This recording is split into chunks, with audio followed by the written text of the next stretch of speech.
साईं सा चरित्र अध्याय 24। विगत जन्म के कर्म फल संतों द्वारा लोक शिक्षा। वीएच ठाकुर का मार्गनिर्देशन। घोड़ी की लीद के 9 गोलों का रहस्य और पंढरपुर के वकील को शिक्षा। विगत जन्म के कर्म फल।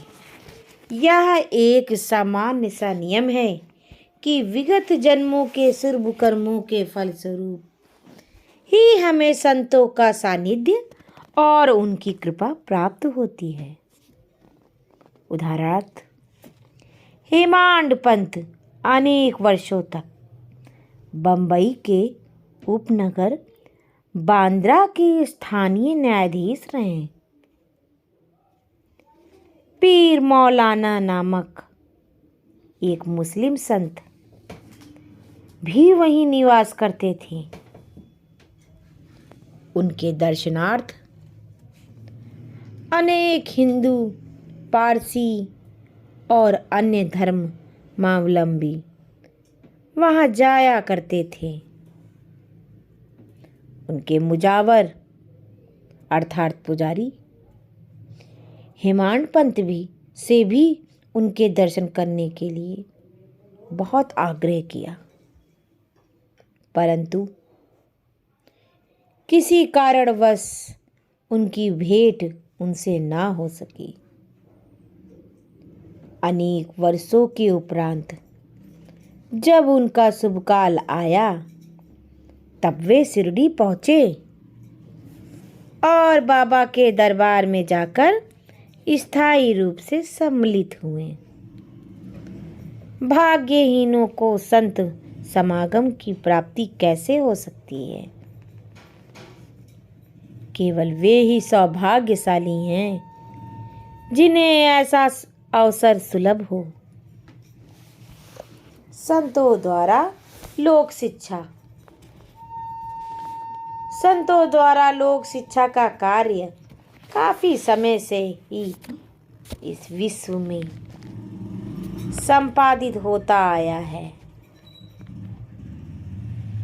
अनेक संत भिन्न भिन्न स्थानों पर किसी निश्चित उद्देश्य की प्राप्ति के लिए स्वयं प्रकट होते हैं।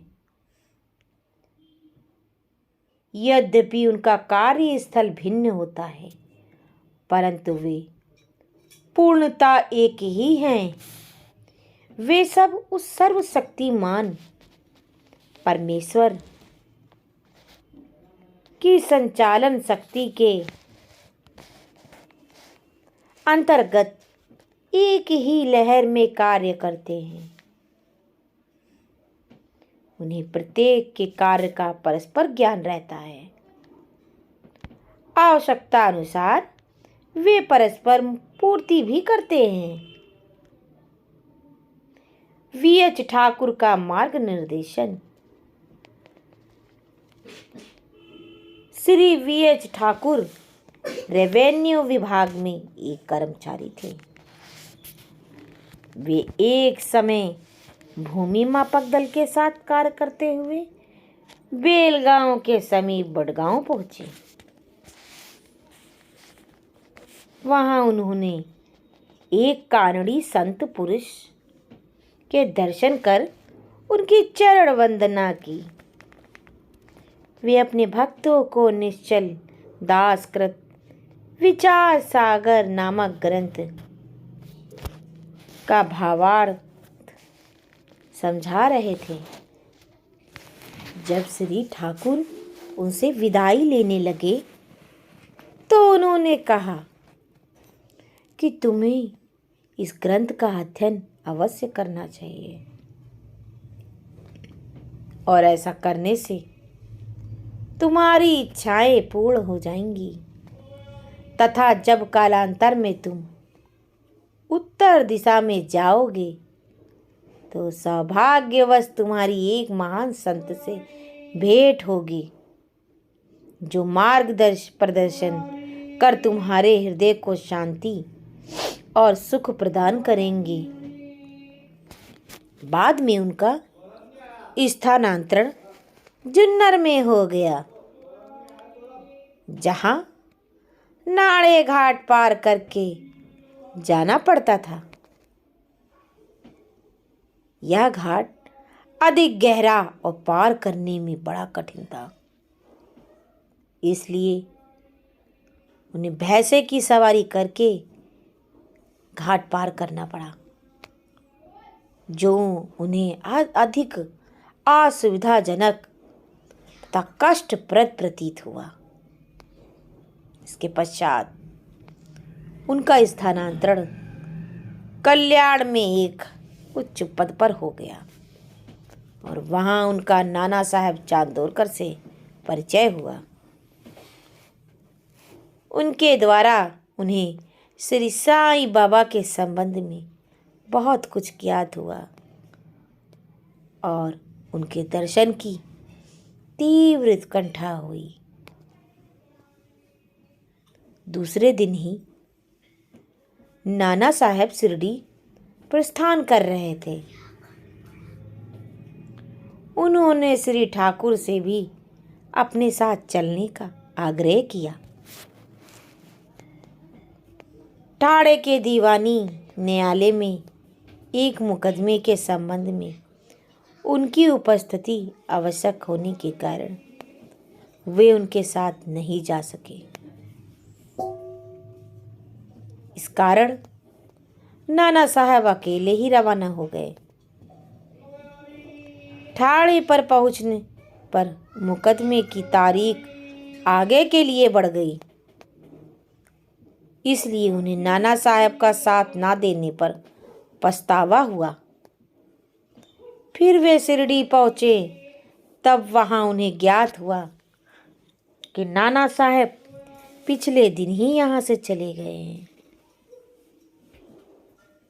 वे अपने कुछ मित्रों के साथ, जो उन्हें वहीं मिल गए थे, श्री साईं बाबा के दर्शन को गए।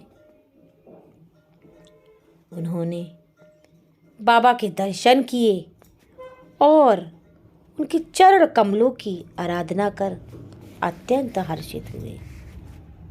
उन्हें रोमांच हो आया और उनकी आंखों से अश्रुधाराएं प्रवाहित होने लगीं। त्रिकालदर्शी बाबा ने उनसे कहा कि इस स्थान का मार्ग इतना सुगम नहीं है जितना कि कानड़ी संत अप्पा के उपदेश या नाड़े घाट पर भैंसे की सवारी थी। आध्यात्मिक पथ पर चलने के लिए तुम्हें घोर परिश्रम करना पड़ेगा, क्योंकि वह अत्यंत कठिन पथ है। जब श्री ठाकुर ने सारगर्भित शब्द सुने, जिनका अर्थ उनके अतिरिक्त और कोई न जानता था, तो उनके हर्ष का पारावार न रहा और उन्हें कानड़ी संत के वचनों की स्मृति हो आई। तब उन्होंने हाथ जोड़कर बाबा के चरणों पर अपना मस्तक रखा और उनसे प्रार्थना की कि हे प्रभु, मुझ पर कृपा करो और इस अनाथ को अपने चरण कमलों की शीतल छाया में स्थान दो। तब बाबा बोले कि जो कुछ अप्पा ने कहा वह सत्य था, उसका अभ्यास कर उसके अनुसार ही तुम्हें आचरण करना चाहिए। घोड़े की लीद के 9 गोलों का रहस्य। एक बार एक सौदागर आया, उसके सामने ही एक घोड़ी ने लीद की। जिज्ञासु सौदागर ने अपनी धोती का एक छोर बिछाकर उसमें लीद के 9 गोले रख लिए और इस प्रकार उसके चित्त को शांति प्राप्त हुई। वहां मौजूद पूना के अनंतराव पाटड़कर बाबा के इस रहस्यपूर्ण वाक्य को समझ ना सके, इसलिए उन्होंने श्री गणेश दामोदर उपनाम दादा केलकर से अर्थ समझाने की प्रार्थना की और पूछा कि बाबा के कहने का अभिप्राय क्या है। वे बोले कि जो कुछ बाबा कहते हैं मैं स्वयं भी अच्छी तरह नहीं समझ सकता, परंतु उनकी प्रेरणा से ही मैं जो कुछ समझ सका हूँ वह तुमसे कहता हूँ। घोड़ी है, ईश कृपा और 9 एकत्रित गोले हैं नवधा भक्ति, यथा श्रवण, दूसरा कीर्तन, तीसरा नाम स्मरण, चौथा पादवेशन, पांचवा अर्चन, छठा वंदन, सातवां दास्य, आठवां साख्य और 9वां और अंतिम आत्मनिवेदन। ये भक्ति के 9 प्रकार हैं। इनमें से यदि एक को भी सत्यता से कार्य रूप में लाया जाए तो भगवान श्री हरि अति प्रसन्न होकर भक्त के घट में प्रकट हो जाएंगे। समस्त साधनाएं अर्थात जप तप योग अभ्यास तथा वेदों के पठन पाठन में जब एक भक्ति का संपुट ना हो, बिल्कुल शुष्क ही है। वेद ज्ञानी या ब्रह्म ज्ञानी की कीर्ति भक्ति के भाव के अभाव में निरर्थक है। आवश्यकता है तो केवल पूर्ण भक्ति की। अपने को भी उसी सौदागर के समान जानकर और व्यग्रता तथा उत्सुकता पूर्वक सत्य की खोज कर 9 प्रकार की भक्ति को प्राप्त करो, तब कहीं तुम्हें दृढ़ता तथा मानसिक शांति मिलेगी। अगले दिन जब श्री पाटड़कर बाबा को प्रणाम करने गए तो बाबा ने पूछा कि क्या तुमने लीद के 9 गोले एकत्रित किए? उन्होंने कहा कि मैं अनाश्रित हूँ, उनकी कृपा के बिना उन्हें सरलता पूर्वक एकत्रित करना संभव नहीं। बाबा ने उन्हें आशीर्वाद देकर सांत्वना दी कि तुम्हें सुख और शांति प्राप्त होगी, जिसे सुनकर श्री पाटड़कर को बड़ी प्रसन्नता हुई। पंढरपुर के वकील को शिक्षा। एक बार पंढरपुर से एक वकील शिरडी आए।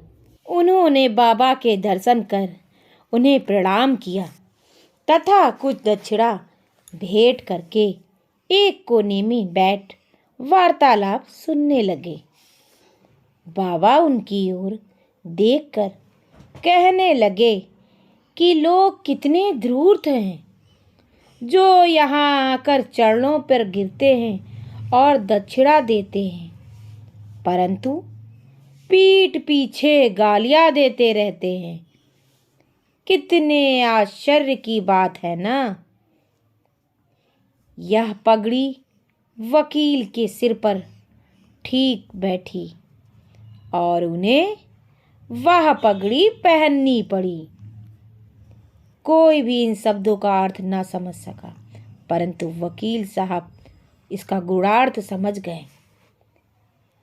फिर वे सिर झुकाकर बैठे ही रहे।